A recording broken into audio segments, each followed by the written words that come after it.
Bismillahirrahmanirrahim, en el nombre de Dios, el clementísimo, el misericordiosísimo, la bendición y la paz sean con Muhammad y su familia purificada. Vamos a ver el tema de la A a la Z, la letra Q. Vamos a ver el término de querer, el deseo, el querer algo. Y en ese sentido, nosotros no tomamos el querer como criterio de bien y el mal, ¿no? Muchas veces en un liberalismo a ultranza se dice, bueno, lo que el hombre quiera es ley, digamos, ¿no? El hombre quiere tal o cual cosa y si el hombre lo quiere por mayoría, ya directamente es ley. Y no hay ninguna referencia trascendente al querer. O sea, la gente hoy quiere tal o cual cosa y bueno, hay que adaptarse, hay que modernizarse y hay que seguir los dictados de lo que la gente quiere. En la democracia se ve mucho eso, digamos, hoy la mayoría quiere esto y entonces alguien que está en contra de la mayoría está fuera de tiempo, está fuera de... Después el tiempo quizás le dé la razón a aquellos que eran minoría, pero ya está, ya es tarde, digamos. En su momento va a ser censurada, la persona que tiene una postura en minoría va a decir que está fuera de onda, fuera de los tiempos. Eso es muy peligroso, si tomamos el querer humano como criterio último de bien y mal, o de verdad y mentira, digamos, o de real o irreal, es muy peligroso porque sabemos y todos podemos experimentar en nuestra propia vida que hemos querido cosas que han sido perjudiciales. Y muchas veces nos han advertido de ello y no hemos hecho caso. Entonces, todos podemos entender que tanto a nivel social como a nivel individual, el querer no puede ser un criterio, porque el hombre no es un ser absoluto. Es decir, el hombre es un ser que nace, se desarrolla y muere, contra su voluntad, o sea, sin que su voluntad intervenga en ese nacimiento y en esa muerte. De modo que se da cuenta, si piensa 2 segundos, de que no es un ser en sí mismo independiente, acabado y absoluto que explica todo por sí, sino que necesariamente tiene que autoexplicarse o explicarse por otro, en referencia a otra cosa, que es aquella inteligencia, aquel saber que lo hace, que lo creó. Hoy estaba viendo un versículo que dice que venimos de la tierra, o sea, Dios es aquel que nos extrae de la tierra y nos vuelve a la tierra y nos vuelve a extraer de la tierra en la resurrección. O sea, eso es una muestra de cómo nosotros estamos en manos de algo superior. Y todos pasamos por eso, ¿sí? Todos nacemos en la tierra, todos nos entierran.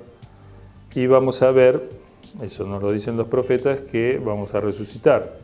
Y un ejemplo de esa resurrección está en el despertar de cada día, dice un hadiz. De modo que, así como al naum ajul maut, o sea, el sueño es o el manam ajul maut, los sueños son el hermano de la muerte. Muy bien, entonces...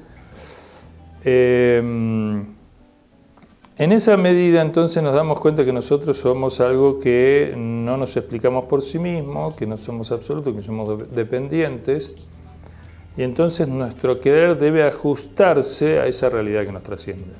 Nuestro querer debe estar en sintonía con aquello que es bueno y no con aquello que es malo. Y lo bueno o malo no lo determina nuestro mero querer, sino que lo determina la realidad que nos trasciende. De modo que en términos religiosos nosotros ajustamos nuestro querer al deseo de Dios.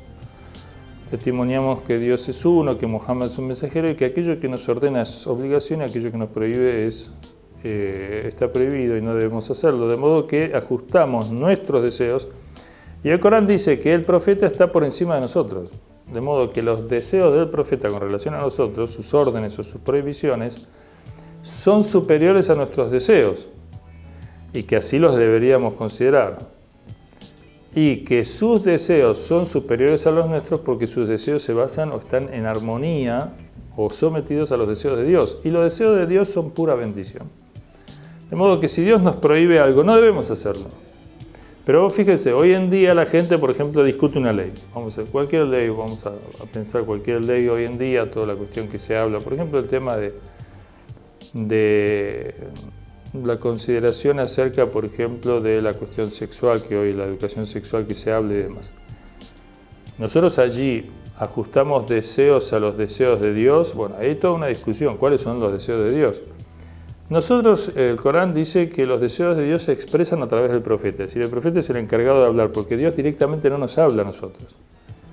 Dios le habla a un elegido. De modo que dice, crean en Él, quien crea en Él, cree en mí. Para que nosotros creamos que alguien habla en nombre de Dios, tiene que darnos muestras de que es real y veraz. Entonces, en el Islam aceptamos que el profeta habla en nombre de Dios y nos ordena cosas y nos prohíbe cosas.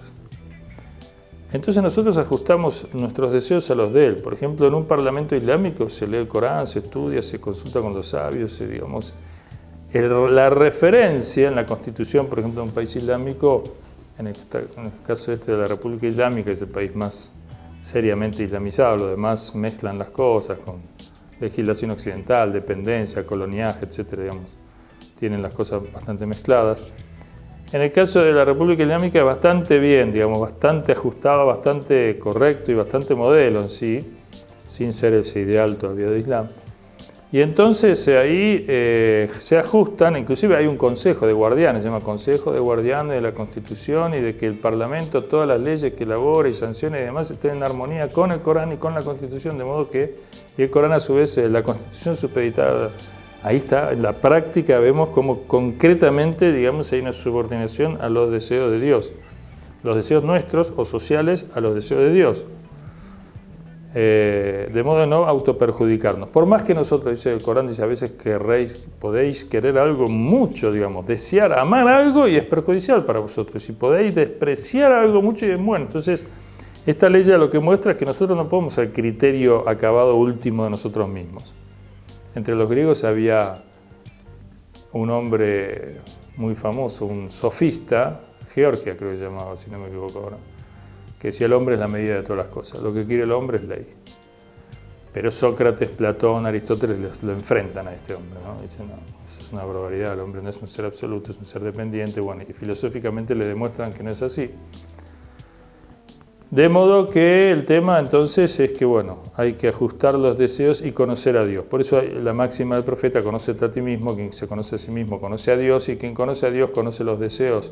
¿Y cuáles de sus deseos son correctos? ¿Cuáles son de inspiración divina? ¿Cuáles son de inspiración satánica? ¿Cuáles debe obedecer? ¿Cuáles no? ¿Cuándo le habla un ángel? ¿Cuándo le habla un demonio? Y cuándo lo beneficia y cuándo lo perjudica su deseo. De modo que, bueno, eso es algo que podemos decir en parte sobre el tema del querer.